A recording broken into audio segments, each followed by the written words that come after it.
Welcome to the Grange. I'm Bill Wilson. I'm president of the Historical Society, and I'm just opening up and saying hello. In the back we have some books. Father Crispin's historical book, Ann's book. For members, we have some extra card decals if you'd like one on the way out. If you're not a member, there's forms so that you can be a member. And Joan will give you a free sticker for the card when you sign up. Ann's going to do the introduction of Alan, but afterwards, downstairs we have an archive center, which most of our members know right now. That's going to be open for viewing. And Ann's been collecting pictures of people's memories of Quanticontoc. And there's some displayed on the wall. Now, I know you're looking for additional pictures as well, but there's some already displayed with little inscriptions from the families about what it was about. I think Richie Thompson built the little strips to hang them on, and Roy Jacobson painted it. If you were around in the winter, Roy Jacobson does a lot of painting and has a lot of people that he helps them. And you can see here it looks much, much nicer than it did many years ago. So for right now, let's start the program. Ann, will you please introduce our guest speaker, Mr. Hazzard? Good evening, everyone. My name is Ann Doyle, and I'm the archivist for the Quanticontoc Historical Society. I wanted to tell you that the person that put this program together was actually Peter Mogilnicki. Peter is in Portland, Oregon, so he was unable to be here. So, but Peter was the one that got this whole thing organized.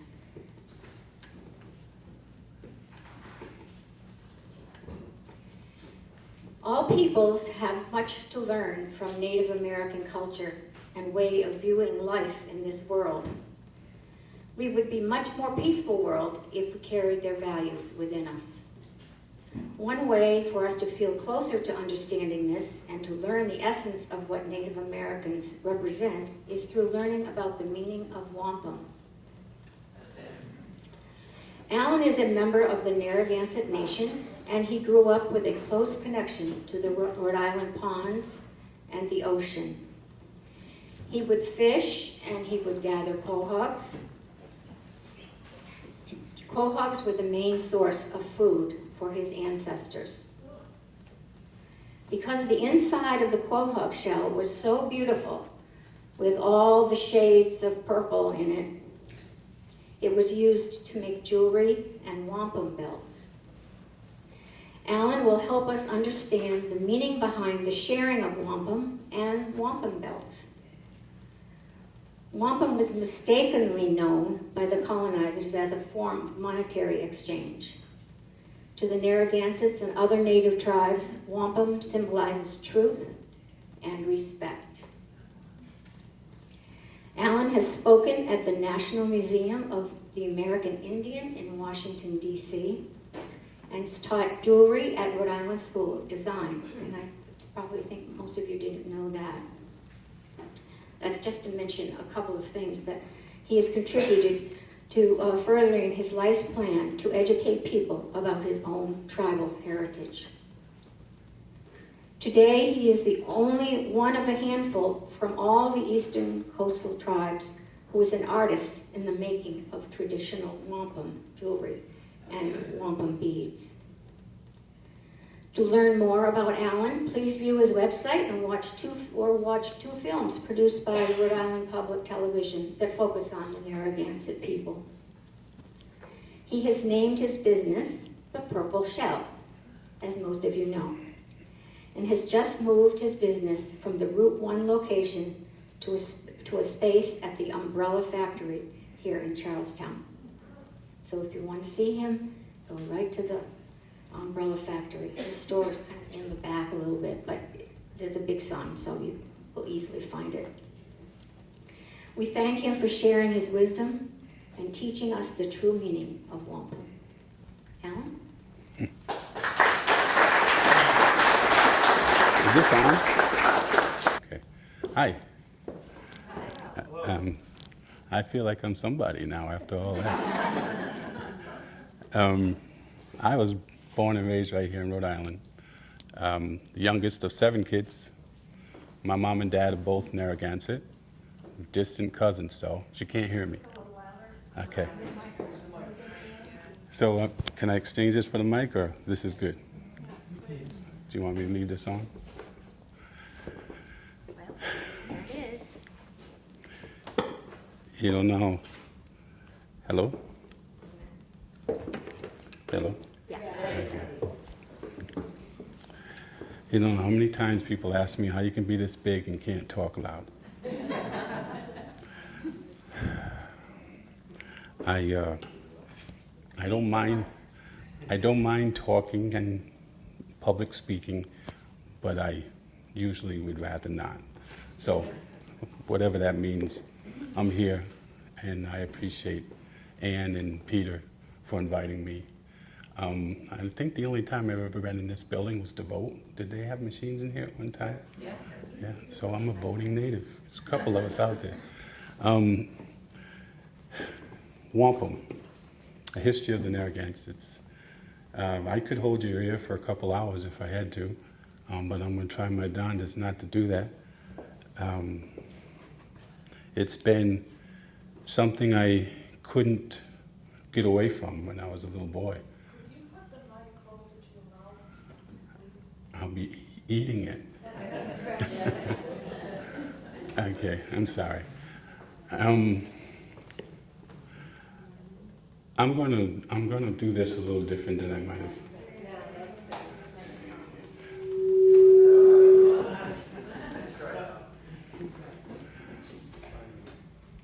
Than I've done it in the past, and I've had the privilege of talking in a few places, but I come home and self-evaluate what I think it might have went like. And there's always questions in your minds that I may not have touched on. So I usually say at the end, we'll open it up for questions. But as I'm going through and saying some things, if there's something that catches you right away, then just kind of put your hand up and we'll talk about it right then. That way maybe I can answer your question without forgetting about it, because I'm 60 years old now, I'm getting up there. So I forget if I'm not addressing something right away. But as far as my heritage, my people in Wampum, it's never been something I've tagged as, this is just an Indian thing. To me, it was just clam chowder. I love clam chowder. And my mother was the best at making it. So if there was ever any debate as to who originated clam chowder and who has the best clam chowder, I'm going to say whoever was here first. When I say here, I'm talking America. I'm going to say they probably know more about clam chowder than everybody that came to America after. But we all have our opinions. Yeah, the clam chowder has always been the reason we went to the waters. We didn't go to the great waters to get wampum. In today's narrow focus of value, too quickly after the Europeans hit our shores, did they put a value, an overkill on wampum. They saw this beautiful trinket that we would adorn our sachem with, whether it was female or male. And they knew right away that we thought it was something special.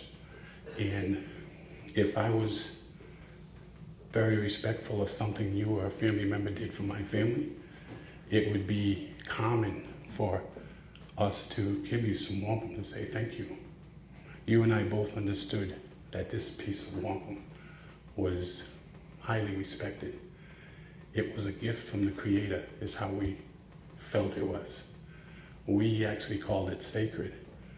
And a question from little kids in school was usually, why? My granddaughter, favorite word, why, Papa? Anything that would give its life for you to continue living yours needs to be well respected. The deer, the pheasants, the turkeys, the quahogs, the blue crabs, anything out of that ocean. See, we were oceanfront natives. we didn't spend our time in the woods of Charleston like the state made us go to. 9 months out of the year, we'd be on the ocean front. We would go fishing, we would go quahogging, mussels, you name it. Everything everybody in this room enjoys, that was our daily meal. So to bring it back, I like when I'm speaking with my Western friends, it's no debate who ate better. We won, hands down. I mean, buffalo's good, I've had it. But give me lobster, blue crab, steamers, mussels, any day of the year. And that's something which was a normal diet for us. Now, we respected the mussel as much as we did the quahog, but no way in the world, anybody in this room, and I'm sure a few of you have already done it, are you gonna dig up a quahog and see this beauty that's in there after you clean out the clam, and throw it away? Sometimes crabs too on little ones, but that beauty is just ridiculous. And I'll hand it around so you can get a closer look at it. What you'll see is I sanded off the calcium in the face so that you can see a little more of the color. But that beauty right away was the way we figured we could give respect back to the quahog. Because again, our belief is this is a living being, and it is. It sacrificed its life so we could continue ours. Before we would go quahogging or hunting, we would, before we went, we would whisper a prayer saying, please allow us to find you so that we may feed our family. After we found some, and we always did, we'd say thank you to the quahog for allowing us to live another day by them giving their body to us. And we did this for the deer, for the pheasant, for anything that was living. So how in the world would we call it Indian money? No way. We didn't even know what money was until the Europeans came to our shores. And why would we put it in a history book? We didn't know how to write. So it was a total misinterpretation, a total misunderstanding, whatever you want to call it. But they never took the time to change it. The Peacock Museum changed it a month after I started working for them, because even some of the peacocks didn't realize what their heritage of wampum was. They was crazy enough to have wampum points at one time. Does anybody remember that in Foxwoods? How disrespectful are you gonna get? So that actually got changed to something else now, but wampum is meant to be respected, period, for the reasons I just gave you. And before then, it's meant to be enjoyed as clam chowder or clam cakes. Take your pick. I'll leave them both, it don't matter. So in a nutshell, what I just said is the true story of what wampum means to the Eastern nations. I'm probably one of the few Narragansetts that will include the Shinnecocks, the Montauks, the Pequoks, the Mohegans, the Mashpee and the Quina Wampanoags. We were all oceanfront natives, and we all ate, hunted, and lived basically the same way. Our language is even similar, so we could understand each other. The word wampum, the Algonquin pronunciation is 3 syllables, not 2. So why 2? Because the Europeans didn't want to say it our way. Wampum peg is the Algonquin pronunciation. Wampum peg. So just put P-E-G on the end of wampum, and now you've got our traditional language of wampum. What's it mean? White shell doesn't mean quahog. What's the purple mean? Or what's the purple called? Sasquag. 3 syllables. Sasquag. Take off the S, U, and what do you got left? Quahog. So, it seems kind of silly when they kept names like Quanakatog. But I can't figure it out. I'm still trying to learn English.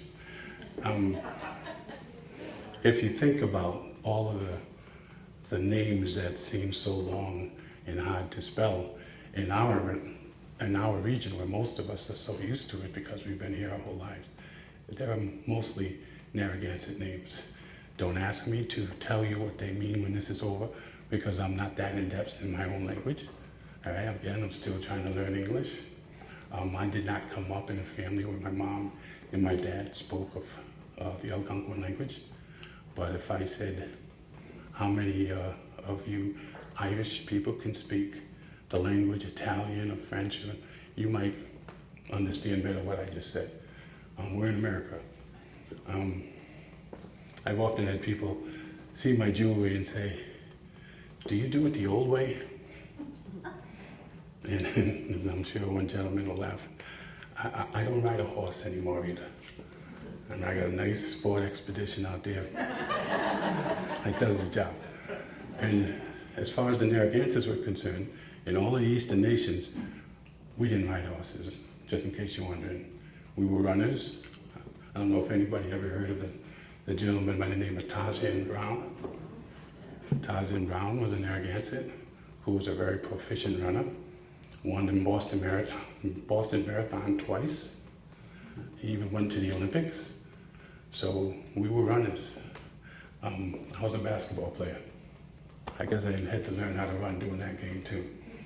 But it's quite interesting when you think about some of the history of what people assume we should do. Yes, I do know the old school way of making wampum beads. That is probably the most sought after aspect of wampum. If you have read the history books, if you know of the wampum belts, does anybody here not know about wampum belts? That's okay. Well, I'll give you a quick overview on wampum belts, a short version. Wampum belts are obviously made of wampum beads, made out of the Quahog shell. The Iroquois people were very proficient in making these belts. In my humble opinion, there's no other nation in the world, even China, that could copy these belts and make them as beautiful as they had. They told stories. There was one individual designated in each of the Iroquois nations to read the belts so that they would know what the meanings of the inscriptions on the belts were. And it was a very highly received gift if you was to receive it. That's why they were given to people like the Queen of England, the George Washington, different heads of the United States. These belts, once we gave them, we were making a bond of promise, which probably 99% of them got thrown out the window a week later. But from our perspective, it was very sincere. These belts took a long time to make. When I show you the process of how we did it in a quicker version, even in today, it takes a long time to make a belt to look like the ones that the Queen of England had. I was contracted to make a belt for the Queen of England not that long ago, maybe about 10 years now. I didn't have the time to make an identical belt to what the Iroquois did, but I fully understood that it was going to be given to the Queen of England. So in short, I mean, who's not going to want to do something like that and have your name connected to whatever's given to her? Well, it gave me 2 months. I worked very hard and made some of my traditional beads. I made some discs. I did some beadwork. The Mohegans contracted me to do this belt, so I put their emblem on the front. When I was done, it was very nice. I might have a picture of it in here, but maybe not, I don't know. Anyways, the same gentleman who contracted me to make the belt came to me a week before they were flying to England, and he said, I'm sorry, but we're not going to give the belt to the Queen. I said, you're still going to pay me?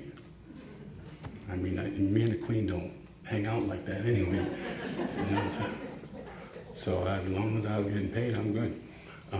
But he says, I said, you don't mind me asking, why aren't you going to take it to England? He said, the chief wants to keep it. So a week later, so I was looking at the news, and here they are, they're presenting the Queen with a nice, humble present, and I'm thinking, wow, that would have been my belt. And the Queen took the new gift, didn't even look at it, turned around, gave it to her aide, and the aide walked away with the present.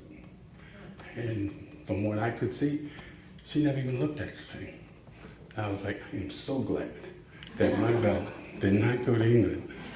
For this woman to put it in her treasure chest of jewels, diamonds, you name it, I'm sure she got it. And didn't even take the time to look at the thing from the way I was seeing it. So it was meant to be that way. But I found that quite interesting. But for a couple months, I really worked very hard thinking that, you know, I was going to be impressing somebody, but I guess that I wasn't. So anyways, it was a good experience.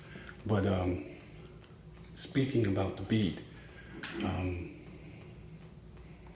two styles of beads, pre-European and then European, after the Europeans came.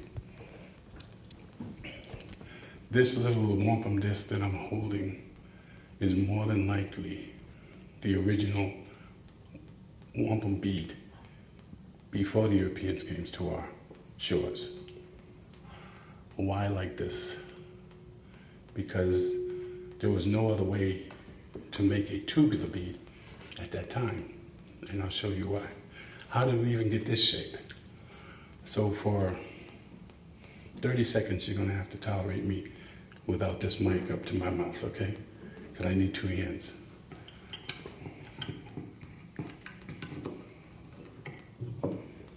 I'll try and talk loud, okay? Ancestral tools, replicas of what I can remember that my mom and my grandma showed me. Sometimes we use deer antler, sometimes we just use stone.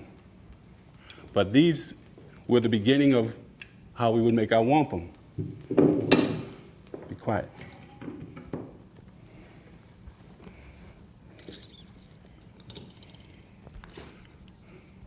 This is an average shell, average color, nothing impressive. I took this out of my little wampum pile. By the way, I have a pile of wampum in my yard that when I'm 6 feet under, it'll still be there.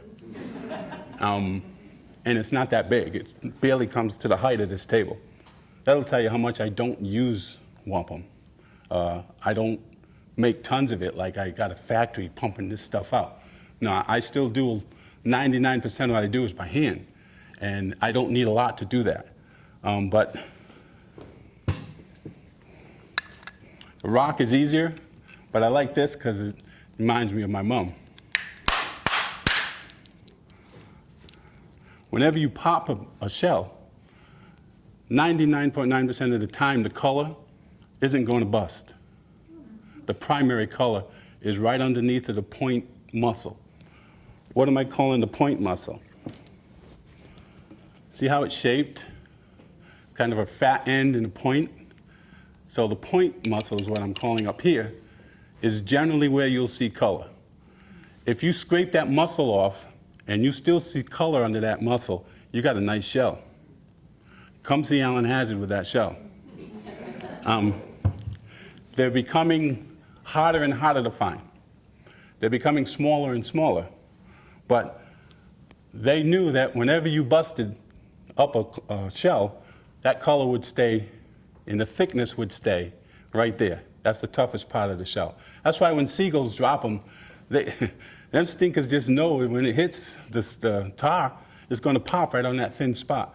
And the shells you find on the beach are generally like this, just bits and pieces.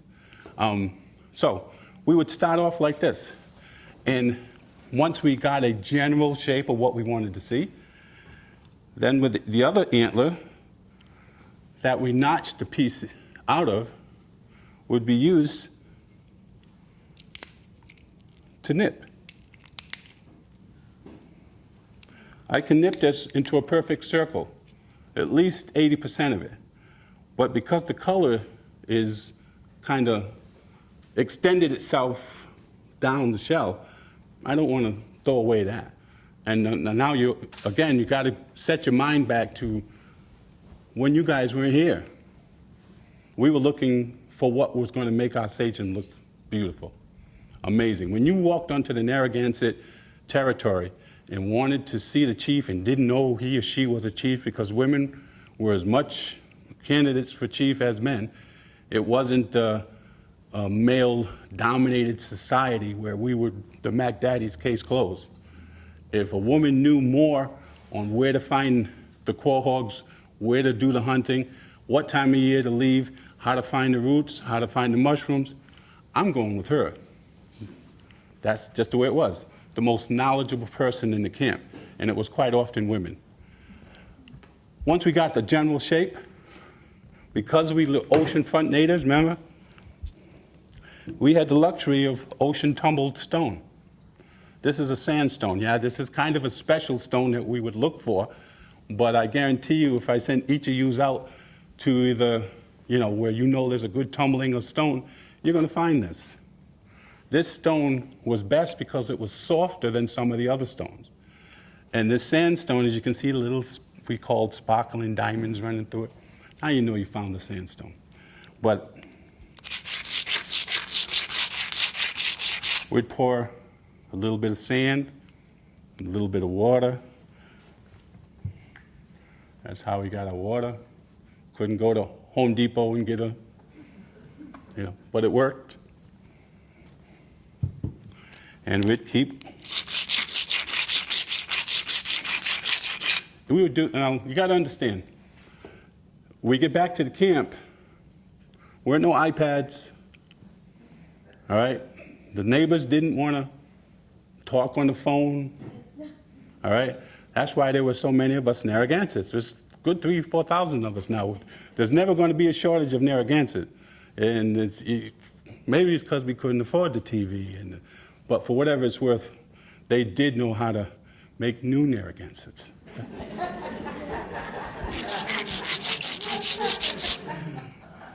You rub this long enough, especially with fine sand, and you can rub your fingers over it, and you're not going to cut yourself. Before you do this, you can actually cut the skin of a deer. In some cases. Once we did this, the question was, how'd you get the hole in it? There's no drills. You couldn't go to Home Depot, right? Well, in a longer process than I'm going to show you, with the same theory behind it, a little bit of sand, a lot of friction. What do we use for bits? This one bit happens to be a deer antler, but we used heavy thorn from the trees. We used the thigh bone from an elk or a deer. Yeah, there were elk in this region way back, and it's tough enough to hold up for longer than you would think. With the sand on the end of the shell, a little bit of water. This is a little monkey brain. No, I'm kidding. It's just, this is a growth from an oak tree.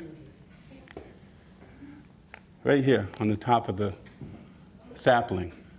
If you don't use this, your hand will last just about 30 seconds because the friction from spinning it with this bow drill will burn a hole right in your hand. So it won't do that with this.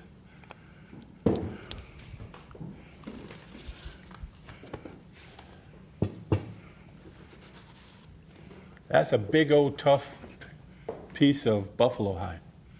I figured this would be the best thing to show people because if you've never heard of or seen a piece of buffalo hide, you can come up and grab this later. But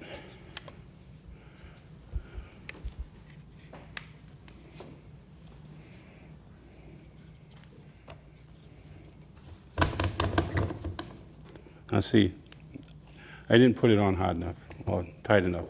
I bent my sinew. This is stuck in between the sapling, and it's tied on tight, except right now, with the sinew. If I'd have done, you'll see that there's the start of a hole. Like I'm halfway through already before this thing bent on me. Imagine a little bit of sand, a little bit of water, and someone holding this while I'm going through it. Within a minute, maybe less, I'll get halfway through. You turn it over and do it again. In just about, I'm going to say maybe 3 and 4 minutes, you'll get to a thin spot in this piece of the antler. You're through. The most valued piece of wampum was ocean tumbled with a hole in it already. I'm sure everybody's found it, those that love the beach and walk the beach. And why? Because we didn't have to drill no hole. It was great. And I often seen my aunts fighting over those pieces when they found them because they didn't have to mess with the holes. But none of them had to do it this way. But they felt it was important enough to show me so that it wouldn't be lost. And before the bow drill, it was more painful because it'd be like this. Yes, these beads were very much made that way. Every woman and man would carry a strand with them. Why? The Europeans thought so we could pay for whatever we wanted. No. The word that I teach my granddaughter today is respect. Better? It was respect, period. Anywhere we went, it was respect. As I grew up as a young boy, if I forgot that, my dad, who wasn't quite as tall as me, but whose hand was bigger, would come right across the back of my head, and I understood real quick I did something that wasn't respectful. And that is something, not smacking each other in the back of the head, but respecting each other is something that at least my family tried their darndest to instill it on us. And that's what was happening when the Europeans saw us give this to each other. I said thank you, and I had great respect for you. And you and I both understood that when I gave you a strand of wampum, I was respecting what you did for me. Maybe I was closer to your camp than mine, and it was a whole lot easier for me to stay there for the night. You fed me. You gave me a place to sleep. You gave me water and maybe some jerky when I left. Thank you, by the way. Yes? Was it used sort of during a currency during the 17th century, during Roger Williams' time? After the Europeans were here. What? After the Europeans were here. Yes. Yes, but wasn't it used as a currency? What the history books missed was it was not native money.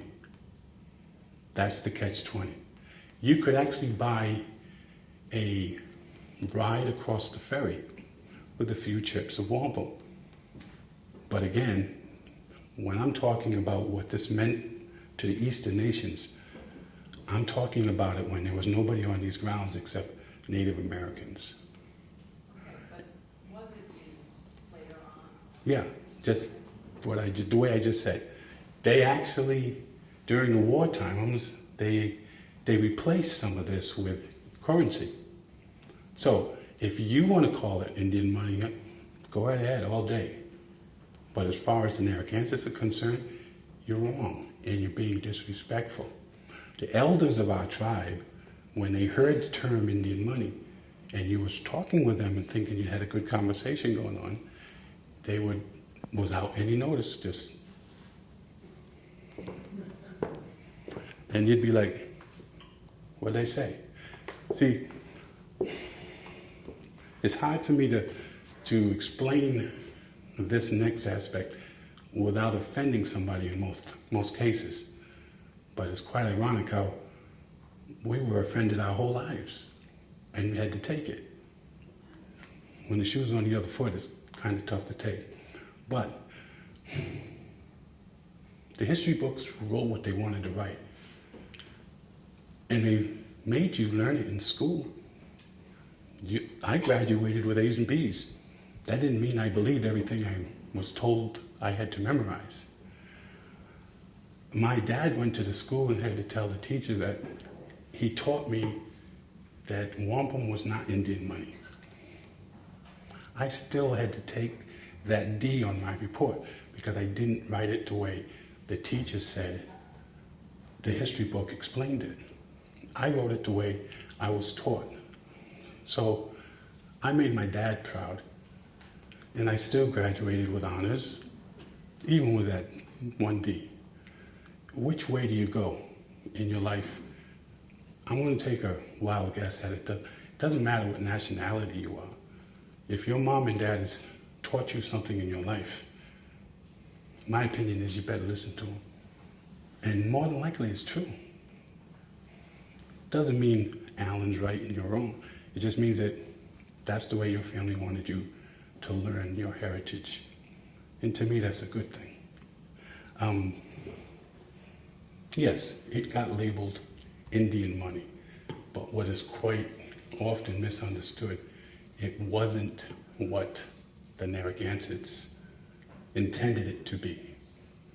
And I'm very confident that it wasn't what the Montaukes, the Shinnecocks, the Mohegans, the Pequots, all of us oceanfront natives believed the same way. You don't have to believe what I'm telling you to be true.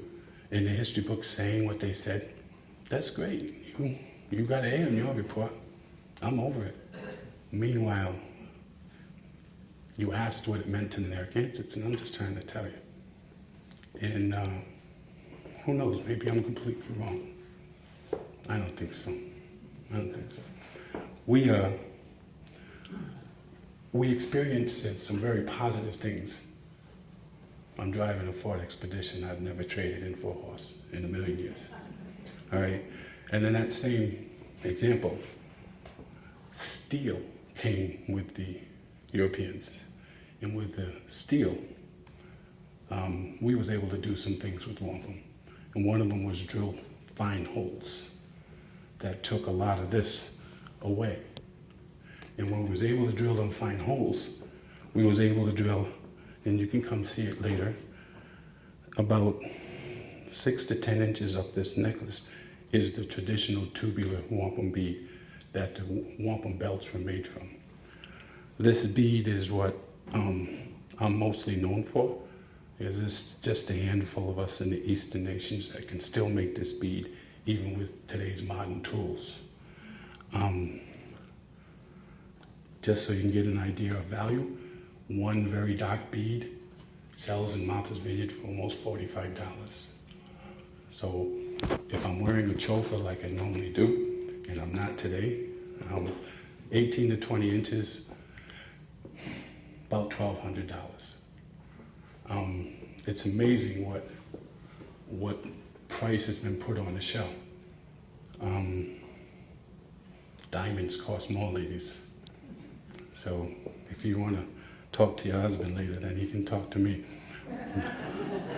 But yeah, making this bead was much easier after we got steel. Now, what I like to talk about is the Iroquois Nation being so proficient at making them belts. You're never going to get me to argue that. No better belt makers in the world. And some of them were as long as 40, 50 inches, as wide as 1 foot thick. An average belt was 32 inches by 6 inches. And they would have designs of teepees and bow and arrows and the sun, the moon. Nobody ever asked. By the way, does anybody know where the Iroquois people generally lived their lives? Upstate New York. Last time I checked, there's no ocean up there. It'd be kind of tough to be the wampum leaders without an ocean, correct? Well, that's another thing the history books didn't correct. They gave a lot of credit to them, and rightly so. I have a lot of good Iroquois friends, but they're not the wampum people. The wampum belt people, they got you there. Eventually they went up north and they learned how we took the shell and made the beads. But they still have to get the shells from down here, Quanticottag, etc. All of the beads were made shipped down to New York, up the Hudson, and that's how it got to upstate New York. And not until the Dutch came were they able to monopolize on making a lot of the beads. That was when the first wampum bead machine was put into existence, and beautiful, just straight up beautiful beads, no less of a bead than any of my people could make. And I think they was turning them out like 20 to 1 in a day's work of beads. That's a lot of beads. The beads were so valuable that there was almost a shortage of beavers, because they were trying to trade the valuable beaver for wampum beads. Why was the beaver so valuable? Because you know those tall hats that Abe Lincoln wore? I like to tell the kids they were as popular as Michael Jordan's sneakers. And to make those tall, beautiful hats, those hats were made out of beaver pelts. So you look at some of the old film, you'll see how often them hats were bought. I can believe there was a shortage of beaver pelts very quickly because of those things. But again, once we locked into something, when I say we Americans, it was quite amazing how fast we would chew up on natural resources to have it. Today's world, I'd say this is an average quahog. They come smaller. My mom used to talk to me and tell us kids about her family going out down in Charleston getting quahogs, and with just 4 or 5 of them, feed the whole family with a chowder. 4 or 5 of these, it would make me mad. I mean, that's just, I couldn't understand it. And then one day I'm over in Connecticut, blue crabbing, and I find this. It was in the mud. When I'm blue crabbing, I'm feeling the mud too, believe me. While I'm walking the edge, I'm hoping I'm gonna trip over a couple of quahogs, and I always do, but not like this. When I found this, now it's easier to tell the kids in the school what was in our waters when my mom was a little girl. This is hundreds of years old, but lady, if you'd like, you can lift it up and feel. Just this 1/2 is unbelievably heavy. I'd rather not send it around the room, but you're welcome to lift it later. And then imagine the size of the clam that was in there. You know, you put that other half on there, and that's a whole lot of meat. So when she was talking, 3 or 4 clams, now I understand. And that would make a whole lot of chopper. So it's amazing now our resources has dwindled. How many of us get upset because the deer are eating our flowers, Too many deer. Nobody ever thought too many people, It's amazing, How upset did everybody get in Wakefield over one bear? Man, I was never so tickled. Or was it Naragansett? I mean, there's a bear back in our territory. Everybody ought to be jumping for joy, because for years there's no sightings of them. So it's a good thing to see them come back, and they were always here before we were. We pushed them out, and luckily nobody shot it yet. But yeah, that's quite a dilemma when it comes to there's not enough room for both of us. I make a lot of things out of wampum. If you want something made of wampum, I don't care what it is, I can make it. If you just like to have it in your driveway, let me know so I can come pick out of your driveway. No, I got enough wampum, I really do. But I'm always looking for one that's more beautiful than the other, because I can't help it. I tell the kids in school, if you get a dozen quahogs, when you're out with your family and you quahog, and to me it's like opening a box of Cracker Jacks. I mean, one of them 10 quahogs is going to be more beautiful than the other 9. And I'm always looking for that one that's got so much crazy beauty in it, you'll never see it again. And I got one. I got one right here. And you're not going to believe how small it is. The last thing I expected is to open this thing and see the beauty that's inside.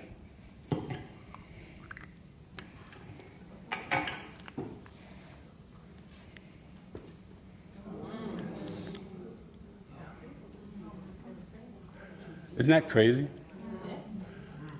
This is like chicken teeth. No exaggeration. And I'm sure a few users live longer than me, but in my 60 years, I've never found a set or one quahog that had that crazy color that's inside of it. And maybe a couple of you might say, oh my God, I threw one out. I threw it back in the water. I threw it in my driveway.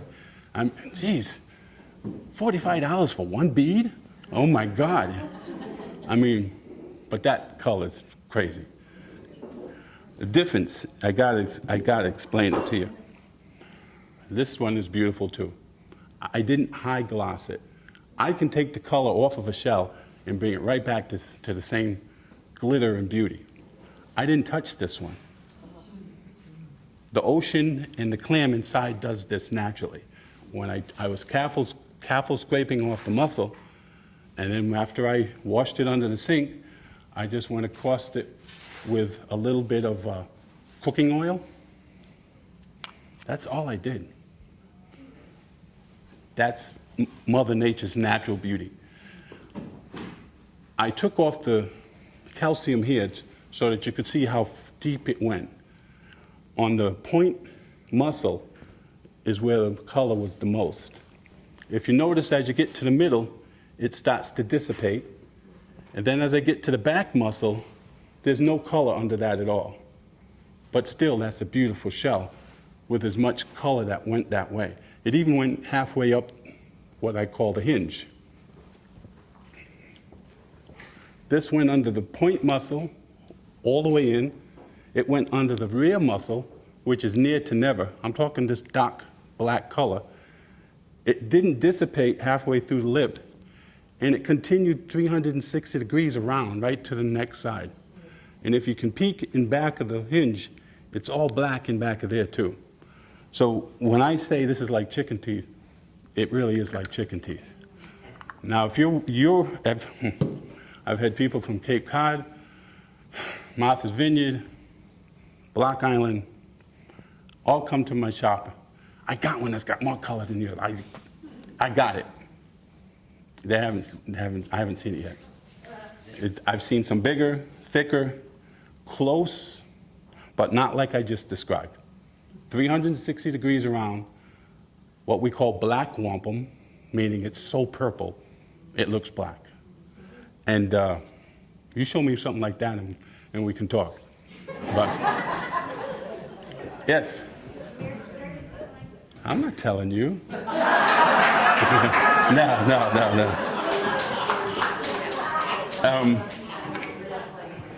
No. Nobody's going to believe this, all right? I found that shell on the front step of my store. Somebody left it. You know how many people came to my store and just dropped their shells because they didn't want to throw it back in the ocean or throw it in the trash? Said, maybe Alan can use this. So it was obviously somebody that didn't know what they had, but they wouldn't have known what they had unless they scraped the mussels off. Because as we all can contest to that dig hogs, that's usually, sometimes you just leave it there because it's a pain. You know, you don't want to scrape it off. Until you scrape the mussel off, you don't really know what you got. A whole football distance away, I can tell you what you got as soon as you open that thing. Because I've opened millions of them. Yes? In making your beads and your discs, how do you get the backside, the outside of the shell smoothed out? Do you sand it, or is there another method? Today, well, starting 30 years ago, all I used was a skill saw with a diamond blade on it. Then they invented wet saws. Part of my profession is I can finish you a very beautiful kitchen or bathroom because I was a tile man for my uncle for years. And then like a light bulb into my head, I'm like,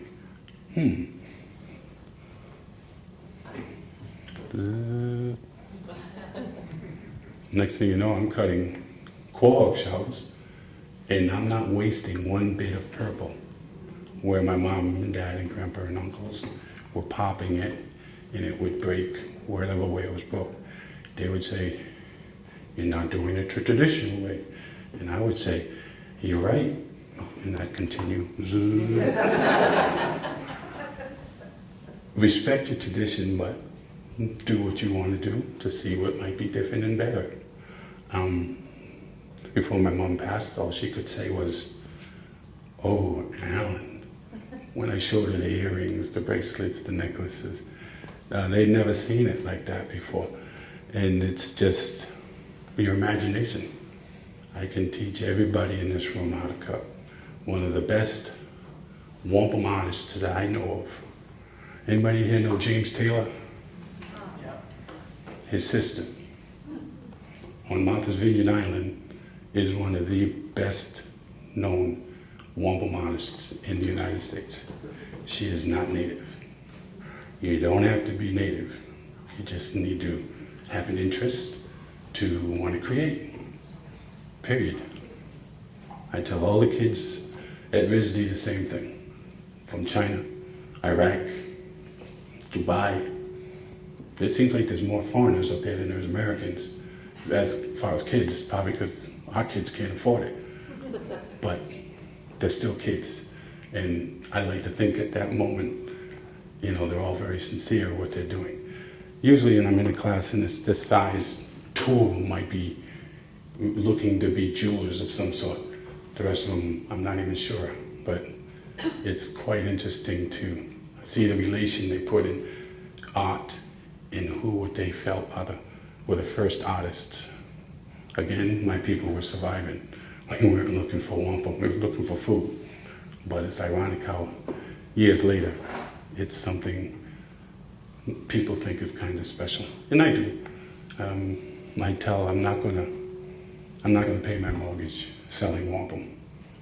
I could care less about being famous. I figured I lost that years ago. But I care a lot that my granddaughter knows what I know. And hopefully someday her granddaughter knows what I will teach her. And I would like to think, regardless of your nationality, you want your grandchildren to know your heritage in the same way. And that's what I preach. I say preach because that's what my grandpa said.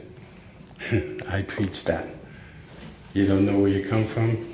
You need to find out. I'm not talking to you. That's what I say to the young kids at school. I say, go bug your grandma. Go bug your grandpa. I don't care if you're from China, Ireland, Italy, France. You're in America right now, so you didn't really come from here. Grandma will tell you where you came from. And there's some interesting facts in respect to your heritage that I know you'd like to know about. Hollywood made Native Americans somewhat special, but they didn't make Eastern natives as special as they did Western natives.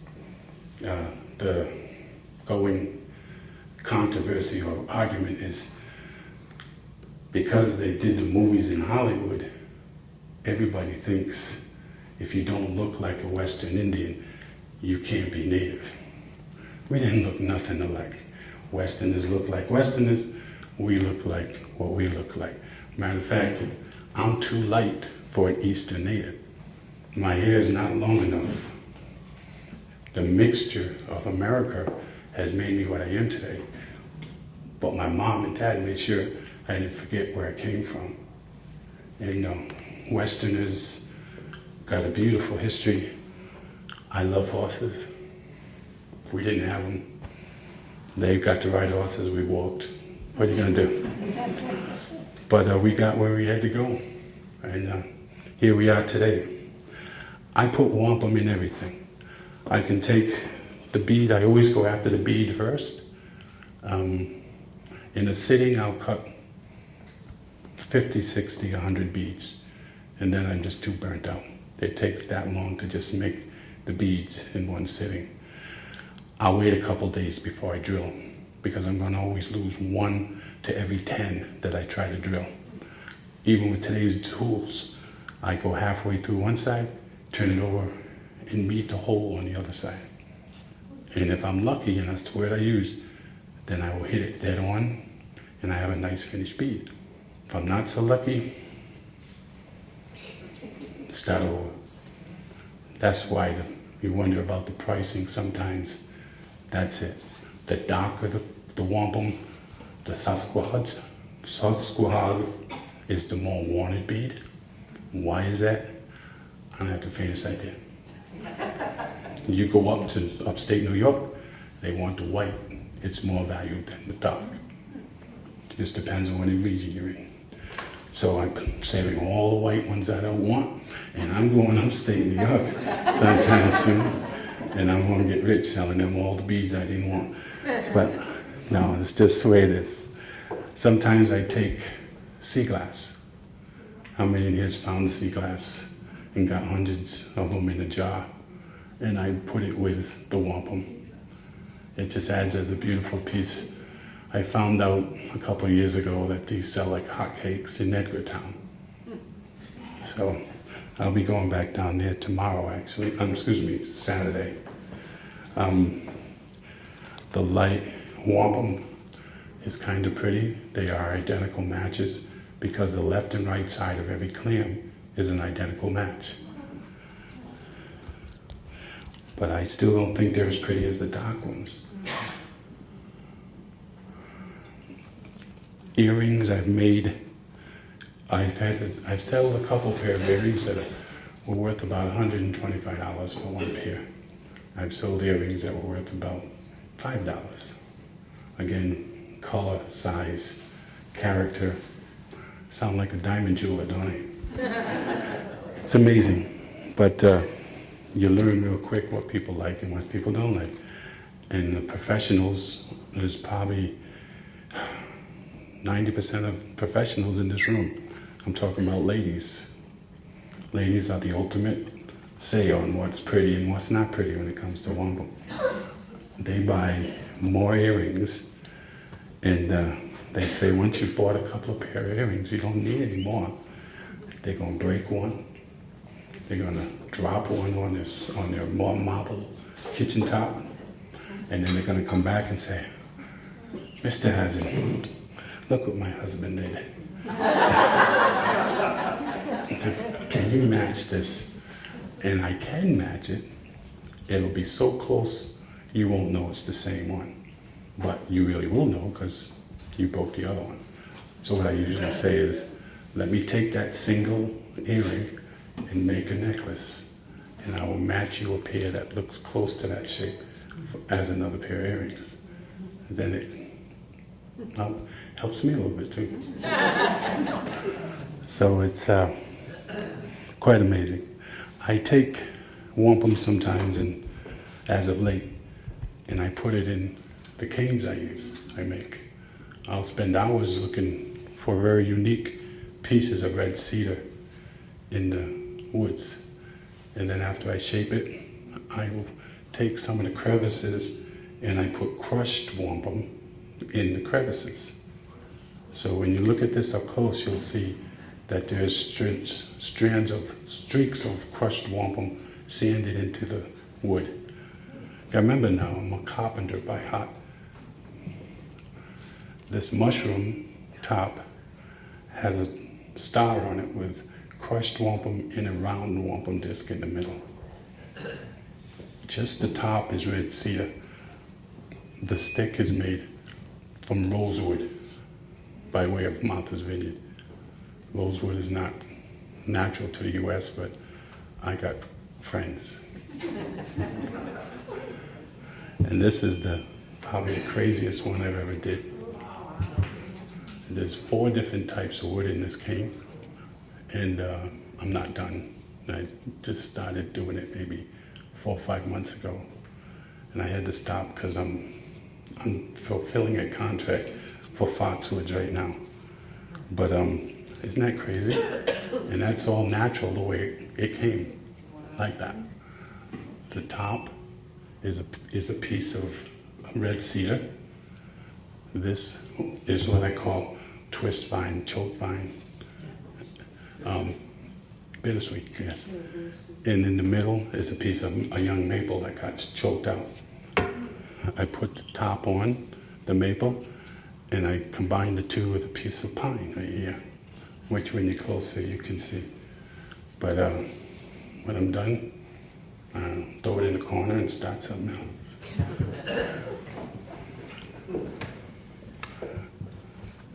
Where do you think we got rope from? Anybody got any ideas? Seagrass? No. The marsh. You know what the strongest was? Oh, what did somebody say? Seagrass? Yeah. This is actually sweet grass, not common to our area. You can go up to Maine and get a ton of it, but this is 55 yards of sweetgrass braided together. And if you know sweetgrass, it doesn't come any longer than. So this was a Penobscot woman who really liked my wampum. That's a good trait. Good trait. But this is how we would make our rope too, but not with sweetgrass.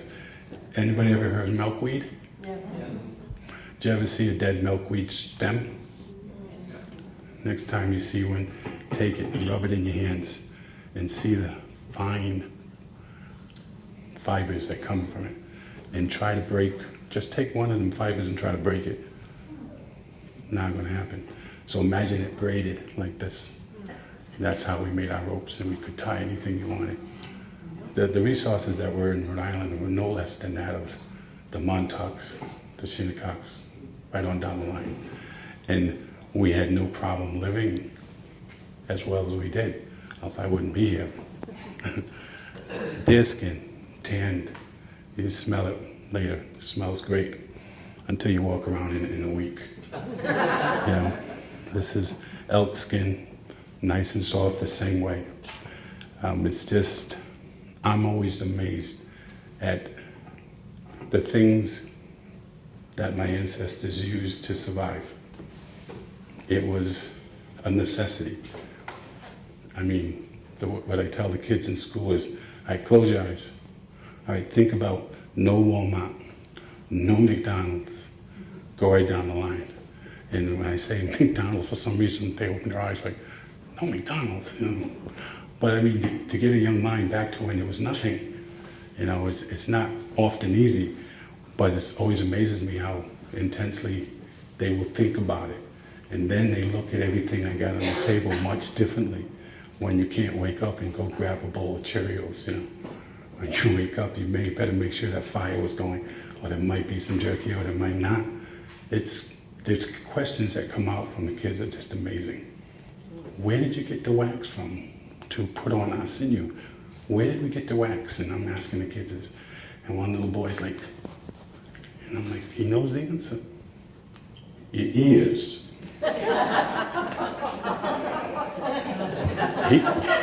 He was as sincere as all get out. Put me in tears, I tell you what. These were our bowls. We all seen this in our yard, if not in the back of our woods, right? It's our bowls. Cut it off, and it weren't with no chainsaw. Go to the river, you get the clay, put it all on the edge, go to the fire, get the coals, put the coals in the center, core hook, dump out the coals, scrape out the burnt. Do that process 150 plus times. No exaggeration. I tried it.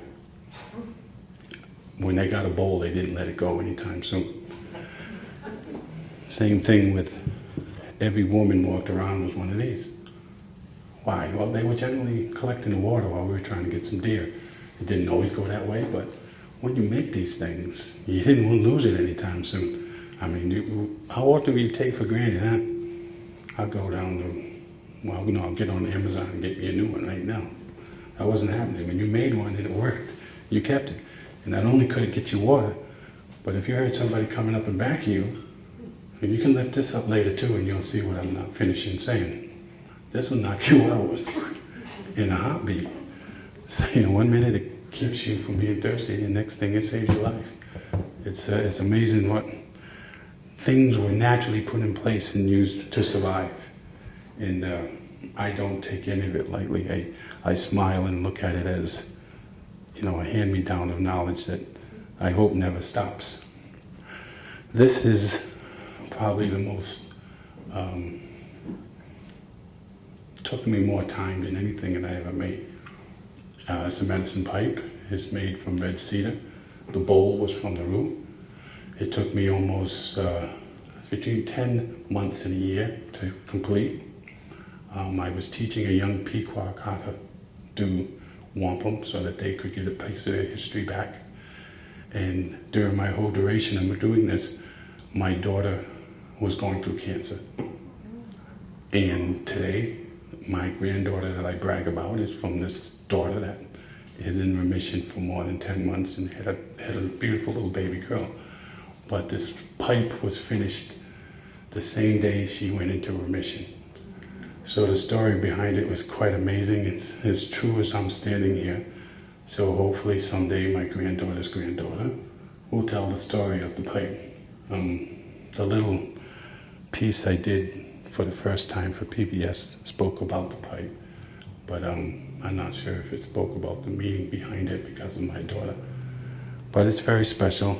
It's usually housed at the Pequot Museum. Yes? I was wondering if like only certain members of the community learn how to make jewelry, or if that's something that everybody learned when they were growing up. In my mom's time, it was it's a pastime like playing Scrabble. It's the best way I can say it. It was probably the most enjoyable thing that was being done at the camp. So everybody knew at least a process of it. The finished aspect of it with the drilling was very sensitive and it took time. Yes? The small shells that you showed at first seem to have more purple than the larger one. How is that the larger one didn't have more purple than the smaller one? Because I haven't been lucky enough to find one yet. I have found some big ones that are quite pretty, but I have also used them to make completely black tubular beads. I know it didn't have, I'm looking for a shell when I'm looking for one that's got the 360-degree color. If there's even a ½ inch of white space. Well, my question is, what makes the color that smaller ones could have more purple than the larger one? The creator. No word of a lie. Woods Hole and Bay Campus, two professors from either institution come to my store on the same day and ask me exactly what you asked me. I'm no professor. I'm like you guys. You guys are like the Quahog. I like the Quahog. I get them, I look at them. My mom said, the darker the mud, the darker the color. She said, when the cows lay down, it's going to rain. I'll be son of a gun if that don't happen that way. And you know what? If I knew, I wouldn't have told them. I mean, I'm sure some of you ladies have been blessed with some beautiful sets of pearls, right? How did you know that 100% them pearls weren't cultivated? You can buy them all day long. Right about now, it's hard to tell is all I'm trying to say. I'm sure some of you know, but I mean, once they start, they find the mixture of how to make the darkest, purplest shells. I hope I'm not here anymore when that happens. Yeah, I'm sorry, yeah. Yes, since you brought up the personal meaning behind the pipe that you painstakingly crafted when you brought up your daughter, who's, as you said, in remission of cancer. When I first started, I just like to comment that when I first started collecting pieces of the quahog shell, the purple part, worn by the current of the ocean's current along the shores of Quanticotok, how long ago, I can't recall. I'm always in a spiritual state of mind when I walk a beach, any beach, not just Quanticotok. And, you know, when I first started to collect wampum, it just made sense to me that it had a spiritual power to it. You know, just by looking at it, examining it, holding it in the palm of my hand, I just feel, like, especially by the water, the fact that it came from the sea. And, you know, I always acknowledged, just naturally acknowledged wampum and fragments that were, as I said, worn by the sea as a gift from the higher power in question. And it's it's a great feeling to harvest it and to collect it and to appreciate it. It gives me a sense of peace. It gives me a sense of release from whatever heavy tolls in my personal life that I combat by just walking the shores of any coastline and finding. You're not the first one that have said that, Yeah. honestly.